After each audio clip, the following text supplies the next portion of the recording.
factorizado acá. Entonces yo acá veo que las raíces de esta ecuación son 0 y 2.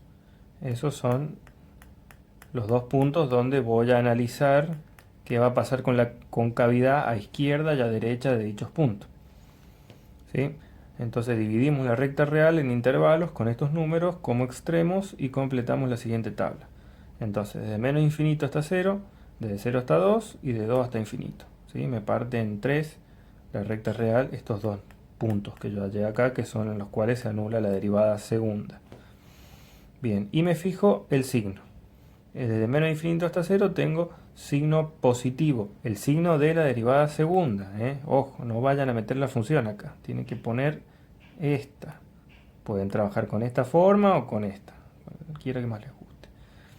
Bien, entonces acá veo que para números en este intervalo, tomo cualquiera que se encuentre en este intervalo, evalúo y veo que me da positivo. Por lo tanto, si es positivo es cóncavo hacia arriba, según habíamos visto.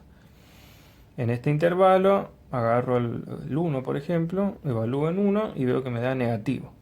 Por lo tanto, en ese intervalo es cóncava hacia abajo. Y en este otro intervalo es cóncava hacia arriba. Entonces, el punto 0, 0 es un punto de inflexión, ¿sí? Ya que yo veo que acá, en el 0, la concavidad pasa de ser cóncava hacia arriba a cóncava hacia abajo, ¿sí? Ya que la curva cambia ahí de cóncava hacia arriba a cóncava hacia abajo.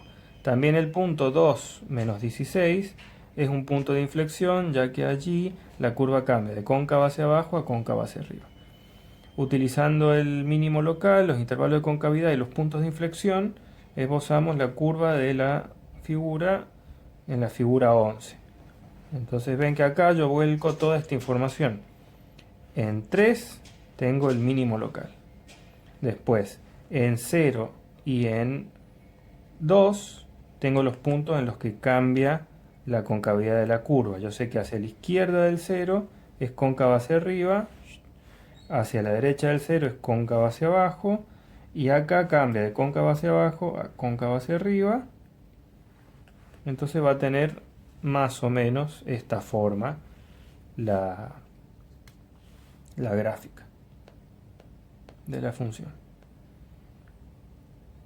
Bien. Acá hay otro ejemplo. Este es un poco más complicado, ¿sí? Porque me dan una función. Miren la función que me dan. X a la 2 tercios por 6 menos x a la 1 tercio. La derivada de esto me queda así. Y la derivada segunda así. Digamos, son potencias fraccionarias o raíces, si se quiere, de funciones.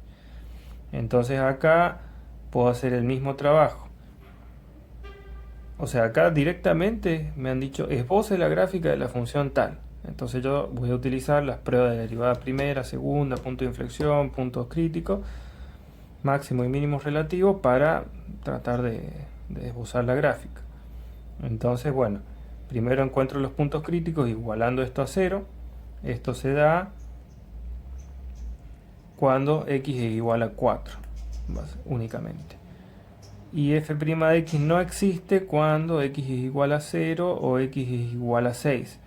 Cuando los puntos en los que no existía la derivada, recuerden que son en este caso 6 y 0 es para cuando se anula el denominador, también eran puntos críticos. También los tengo que considerar como puntos críticos. No solo son en los cuales se anula la derivada primera.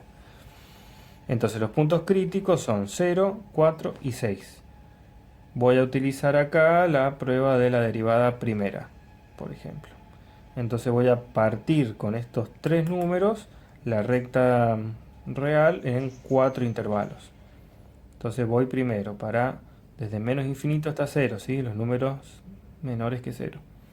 Y voy viendo qué hago acá con todo este circo. ¿Por qué es desglosada? Bueno, porque la función de la derivada primera es media compleja. Entonces, determinar el signo al reemplazar acá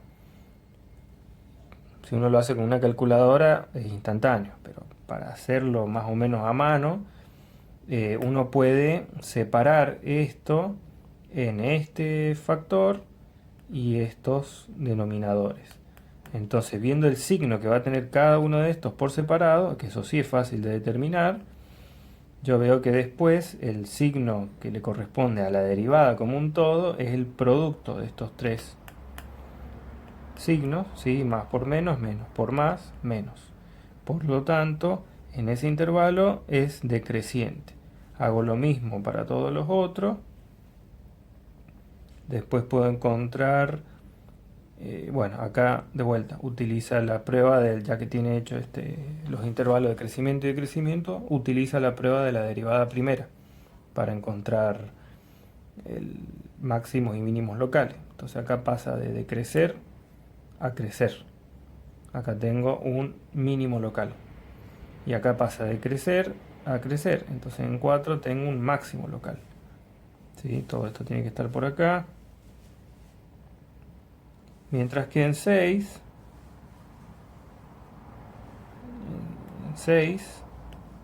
no tengo ni máximo ni mínimo. Y después vuelco toda esa información acá. También puedo, a partir de la derivada segunda, acá está el análisis, observando la expresión para f segunda de x y tomando nota que x a la 4 tercios es mayor o igual que 0 para toda x, ¿sí? Porque está la cuarta, tenemos que f segunda es mayor que 0, es menor que 0 para x menor que 0 y para x entre 0 y 6. Uso esto que son los puntos críticos, recuerden, para después evaluar el tema de la concavidad. Y después vuelco toda esa información y bosquejo mi gráfica. Esto es como para que vieran que hay un ejemplo más complicado. Yo en el examen suelo tomar, y lo más probable es que también a ustedes les tome lo mismo, siempre una función polinómica de grado 4 o de grado 5 que no sea muy difícil, cosa que las derivadas sean fácil de obtener y fácil de evaluar y no se complique tanto. No voy a poner funciones racionales ni otras cosas más complejas. Así que por ese lado no se preocupen. Bien, acá hay otro ejemplo, pero básicamente el método es el mismo. Ven que acá, miren, la derivada segunda me queda algo todavía más horrible, ¿eh? Por eso que hay que tener mucho cuidado con la función. Acá en este ejemplo se parte de la función e a la 1 sobre x, que aparentemente no es tan fea como función. Pero su derivada primera y después su derivada segunda ya se ponen bastante complicadas de manejar. Por eso yo me voy a mantener con polinomios, que es algo de lo más sencillo que pueden tener y lo mejor comportado. Aparte, no tienen asíntotas ni nada raro. Bien, una vez que hayan visto todo esto, el análisis de funciones, me interesa que hagan estos ejercicios. Es una buena ejercitación del tema. Acá los del 9 al 18 de la página 298, los cuales dicen: encuentre los intervalos sobre los cuales f es creciente o decreciente, encuentre los valores máximos y mínimos locales de f y encuentre los intervalos de concavidad y los puntos de inflexión. ¿Sí? Es básicamente aplicar todo lo que hemos visto con la prueba de la derivada primera y la derivada segunda para todas estas funciones. Para algunas será más fácil aplicar un método que el otro. Recuerden que cuando la derivada se complica mucho, la derivada segunda, conviene utilizar el método de la derivada primera. Así que acá es cuestión de gusto. De todos modos, como que van a tener que utilizar prácticamente los dos, porque acá pide todo, concavidad y crecimiento y decrecimiento. Obviamente que son complementarios también. Lo que me dicen, si yo por un método averiguo que tengo un máximo, el otro también me tiene que decir que tengo un máximo, así que sirve para corroborar, si tienen tiempo. Así que bueno, estos ejercicios del 9 a 18 son recomendables para hacer. Y vamos a... ¿cuánto llevamos? Sí, lo vamos a ver. Total, esto es rápido. Otra aplicación muy importante que tienen las derivadas, con la cual ustedes hubiesen sido felices al estar trabajando con límites si hubieran tenido esta herramienta, pero bueno, justamente siempre se da después de haber sufrido con los límites al comienzo, que es las formas indeterminadas en los límites, ¿sí? Que era esto cuando yo tenía un límite y me daba como resultado una indeterminación. Vimos que habían indeterminaciones que era cuando terminaban en cosas como 0 sobre 0, infinito sobre infinito y bueno, otras tantas más. Pero básicamente esas eran las que se solían presentar. Después de las otras eran, por ejemplo, infinito a la 0, bueno, y eran 7 en total las indeterminaciones. ¿Sí? Veamos que la derivada nos va a dar una herramienta muy útil para resolver esas indeterminaciones y encontrar el valor del límite sin necesidad de tener que hacer todo el trabajo algebraico que hacíamos antes. Entonces veamos esto, por ejemplo. Esta función, por ejemplo, x cuadrado menos x sobre x cuadrado menos 1, si yo evaluaba el límite este cuando x tiende a 1, me quedaba 0 sobre 0, que era una indeterminación. Para salvarla tenía que factorizar, cancelar algunos términos y recién al final evaluar y ver lo que me daba.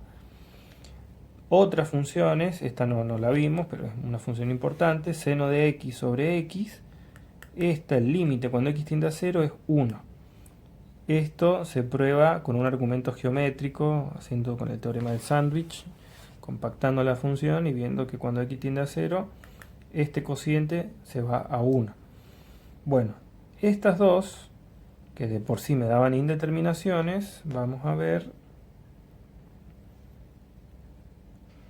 que es útil y también para indeterminaciones del tipo infinito sobre infinito, ¿sí? Por ejemplo este, cuando x tiende a infinito de x cuadrado menos 1 sobre 2x cuadrado más 1, esto me daba infinito sobre infinito. ¿Cómo lo salvaba? Bueno, saco factor común x cuadrado acá y acá también, cancelo las x cuadrado, entonces después tomo el límite, 1 sobre infinito, esto se va a 0, 0, me queda 1 medio. Bien, vamos a ver esta regla, que es un teorema, en realidad, y se demuestra. Hay una explicación acá, si la quieren ver después, intuitiva, de por qué tiene que funcionar la regla del L'Hopital o por qué debería funcionar. Esto es simplemente a los fines intuitivos, de que vean de por qué se les ocurrió plantear esto. La demostración algebraica puede ser un poco más complicada. Pero bueno, ¿qué me dice la regla del L'Hopital? Me dice que supongamos que f y g son funciones derivables y que g' de x es distinto de 0 sobre un intervalo abierto de y que contiene a, excepto posiblemente en a. Suponga que el límite cuando x tiende a de f de x es igual a 0 y límite cuando x tiende a de g de x es igual a 0, o bien que el límite cuando x tiende a a me da infinito de f y el límite de g también me da infinito. Esto es para contemplar esas dos posibilidades, el 0 sobre 0 o el infinito sobre infinito. En otras palabras, tenemos una forma indeterminada del tipo 0 sobre 0 o infinito sobre infinito. Acá está. Entonces, se tiene lo siguiente, que el límite cuando x tiende a a, ¿sí? El punto que estoy evaluando en cuestión, de f de x sobre g de x, ¿sí? El cociente este es igual al límite cuando x tiende a de f' de x sobre g' de x. ¿Sí? Yo puedo calcular el valor de este límite calculando el límite del cociente de sus derivadas. Y van a ver que esto es la llave mágica para resolver en pocos pasos muchos límites con los cuales hubiesen tenido que hacer mucho trabajo algebraico antes. Si existe el límite del lado derecho, bueno, veamos por ejemplo. Acá hay algunas aclaraciones que son importantes, pero me interesa ver un ejemplo. Veamos esto. Encuentra el límite cuando x tiende a 1 del logaritmo natural de x sobre x menos 1. Primero, veamos que esto me va a dar una indeterminación, porque logaritmo natural de 1 es 0. Y acá x menos 1 evaluado en 1 me da 0, o sea, 0 sobre 0. Vamos a aplicar la regla del L'Hopital. Podemos hablar primero de que se cumplen todas las hipótesis, se cumplen. Quédense tranquilos. Entonces, ¿qué voy a hacer? Voy a derivar el numerador y el denominador. Lo hago por separado, ojo. Entonces, la derivada del logaritmo es 1 sobre x. Y la derivada de esto que está abajo, que es un polinomio, es 1. Esto es una constante, así que se va a 0. Me queda 1 sobre x sobre 1. Y ahora, y 1 sobre x sobre 1 es 1 sobre x. Tomo el límite cuando x tiende a 1, 1 sobre 1, 1. Vieron que utilizando la regla del L'Hopital, en 2 pasos resolví este límite indeterminado. Una aclaración acá que es importantísima porque este error indefectiblemente lo terminan cometiendo en algún punto u otro siempre. Hay algún examen que me encuentro que hacen eso. Y es que la regla del L'Hopital, yo tengo que derivar la función esta del numerador separada de la del denominador, ¿sí? La regla del L'Hopital no me dice que el límite de f de x sobre g de x es igual a la derivada del cociente. Yo no tengo que derivar esto como si fuera un cociente de funciones. Sabemos cómo derivar el cociente. Derivada de 1 por el otro sin derivar, menos 1 por la derivada de la otra, dividido el cociente al cuadrado. Eso no. Eso me lo han hecho siempre. Siempre hay un examen, al menos, en el cual hacen la derivada del cociente. No. Es la derivada de la función esta, por un lado, la derivada de la función de abajo por el otro, y después tomo el límite del cociente de esas derivadas. Las derivé por separado. Eso fue lo que hice acá. Bien. Vean estos otros ejemplos, pero básicamente la regla del L'Hopital y lo que vamos a ver de la regla del L'Hopital son todos estos casos de indeterminaciones del tipo 0 sobre 0 e infinito sobre infinito. Después acá el libro se explaya sobre las otras indeterminaciones y cómo aplicar la regla del L'Hopital. Indeterminaciones en los productos, 0 por infinito, después están las diferencias indeterminadas, infinito menos infinito, potencias indeterminadas. Todos esos casos no los vamos a ver. Lo más probable es que yo les dé algún ejercicio en el cual tengan que resolver un límite que sea de la forma indeterminada, 0 sobre 0 o infinito sobre infinito, y que ustedes apliquen la regla de L'Hopital.